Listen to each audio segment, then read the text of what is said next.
Assalamualaikum warahmatullahi wabarakatuh.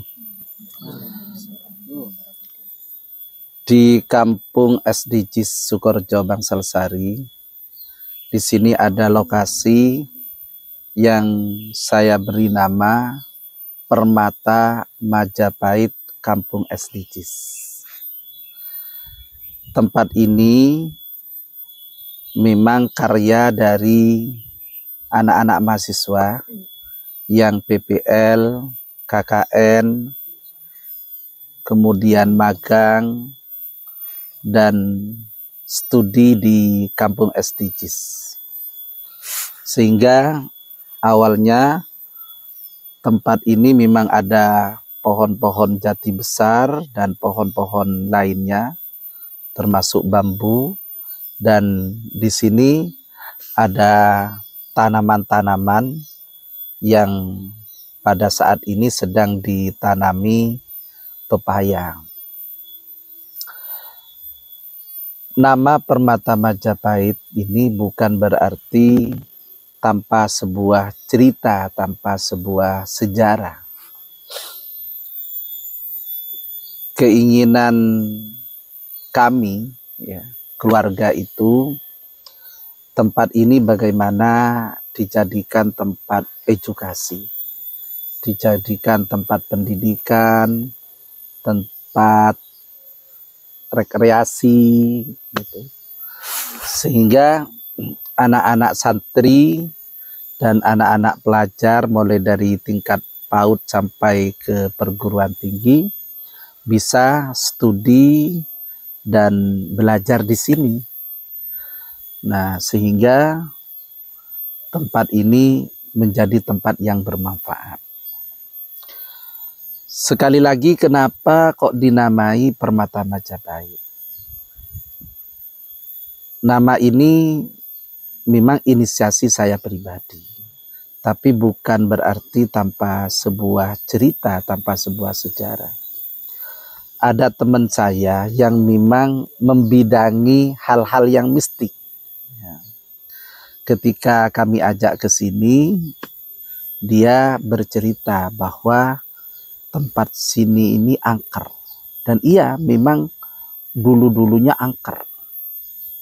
Sebelum banyak orang berdatangan ke sini, sebelum sering ditempati tempat pendidikan seperti saat ini. Nah, konon menurut teman saya itu, di sini ini banyak permatanya. Yang nilai permata itu bisa ratusan, bahkan bisa miliar, katanya begitu. Bisa ratusan juta, bisa miliar. Wallahu a'lam permata kayak apa, ini hal-hal yang mistik. Menurut teman saya itu bahwa di sini ini pernah ditempati pasukan dan Raja Majapahit saat lari ke Belambangan. Jadi memang ada sejarah di Majapahit pada saat Raja Demak menyerbu Majapahit. Bahkan itu kan anaknya Brawijaya kan, Raden Patah itu kan. Raja Demak itu menyerbu kerajaan Majapahit sebenarnya bukan karena untuk menghancurkan kerajaan Majapahit, tapi Raden Patah itu menyerbu bukan persoalan agama, bukan. Pada waktu itu dia itu tidak tega terhadap kondisi masyarakat yang menderita akibat sistem ekonomi yang dilakukan oleh pemerintahan Majapahit itu sistem ekonomi feodalis. Ya. Jadi feodalis itu rakyat diminta untuk memberi upeti kepada raja, kepada ya kerajaan-kerajaan dan bawahannya. Nah, sehingga Raden Patah melakukan perlawanan dan kalah gitu. Sehingga Raja Majapahit beserta pasukannya lari ke Belambangan. Nah, konon daerah ini ditempati untuk peristirahatannya atau petilasannya.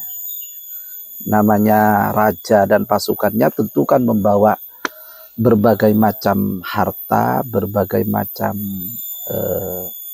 permata, dan pada waktu itu kan kisahnya akhirnya ke Belambangan dalam rangka menyusun kekuatan untuk melawan Raden Patah ini.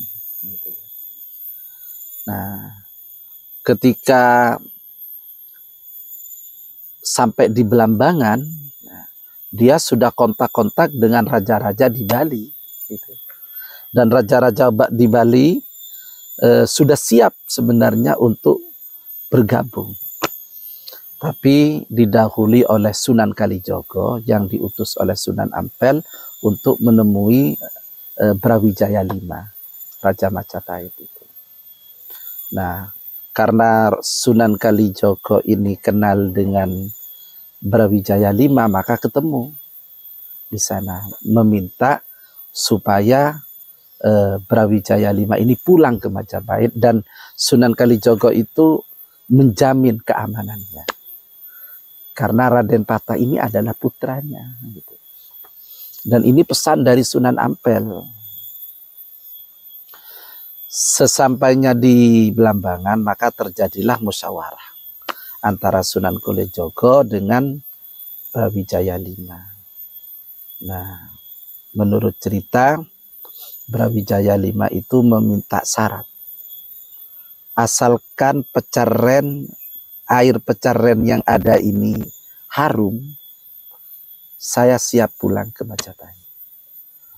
Jadi nyamannya air pecerren kan tidak ada yang tidak bau kan, mesti bau kan gitu kan. Nah, akhirnya memohon kepada Allah Sunan Kalijogo supaya air pecerren itu harum. Maka besoknya disampaikan, silakan Brawijaya V, lihat dan cium air pecerren yang ada itu. Ternyata setelah diambil air itu harum, surmurba harum.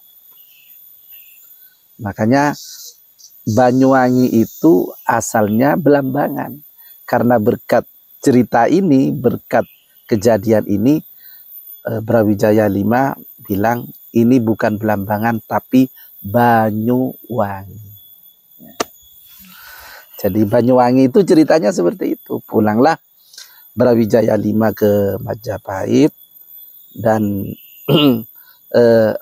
diminta sudah oleh Sunan Ampel Raden Patah itu untuk sowan, tapi di tengah perjalanan sebelum sampai ke Majapahit, Raden Patah itu sudah dapat berita bahwa Brawijaya V itu meninggal dunia.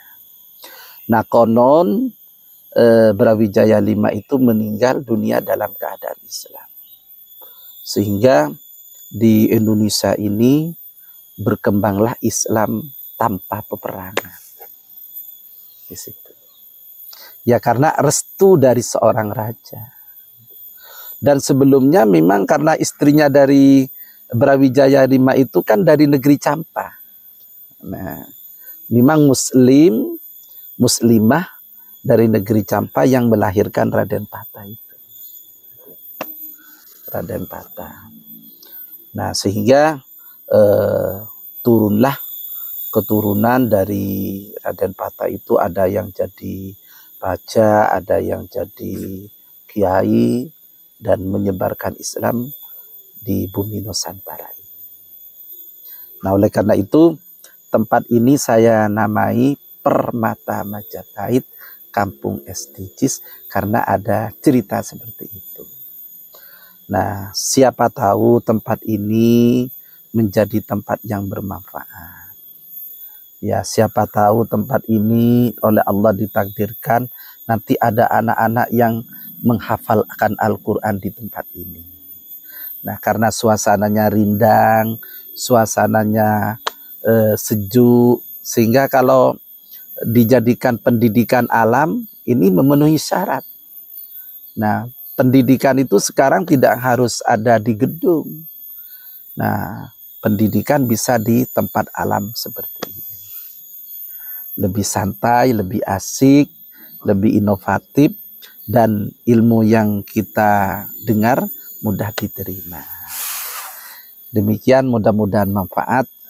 Hadanallahu wa iyyakum ajma'in, wallahul muwafiq ila aqwamit thoriq.